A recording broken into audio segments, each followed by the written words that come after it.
Omukisa Gw'Omukono gwo wano ku Delta TV gukutuusibwako Abantake Bakery abakozi b'engano Kaswa Home Baking Flour engano esinga okuba ey'omutindo.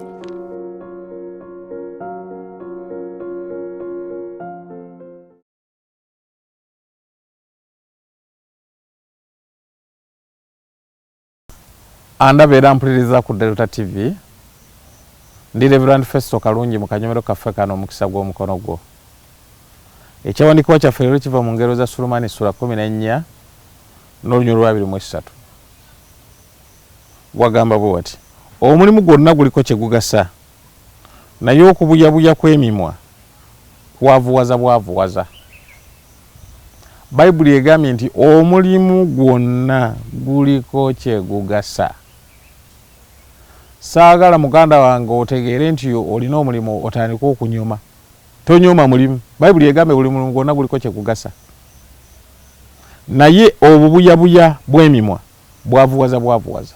Mulimu abantu abatayagala kukola nga banyumirwa kwogera. Obubuyabuya bw'emimwa. N'akutunenaga ogwo omulimu siyinza gukola, guno siyinza gukola, guno gufaanana bwe gutukega nga ali awo kubuyabuya. Bagamba obubuyabuya bw'emimwa bwavuwaza bwavuwaza. Naye buli mulimu gwonna ogukolebwa guliko kye kugasa. Njagala okusaba nkutegeeze nti omulimu guno bwe gubanga guliko kye kugasa, genda ogukole. Tonyooma mulimu. Ate gwe munnange oyinza okuba olina gwa bbeeyi, tonyooma gwa munno. Lema kulowooza nti ogwa munno muzibu oba mubi, ogugwo gwe gusinga obulungi. Katonda afa ono muzibu nnyo. Ye addira abantu munnange, ayinza okwesanga olimu gwa mulimu mubi ku gugwo, naye Katonda n'amusitula. Teri mulimu gutagasa.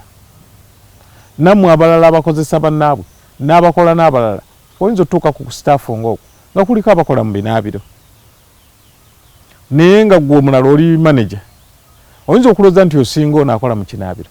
Nedda, kubanga essente ezo si ze zimulabirira ewuwe. Entono ezo zaafuna ezo z'olabanga entono ze ziyamba ewuwe, ezizo tezikola wuwe si ze zirabirirayo.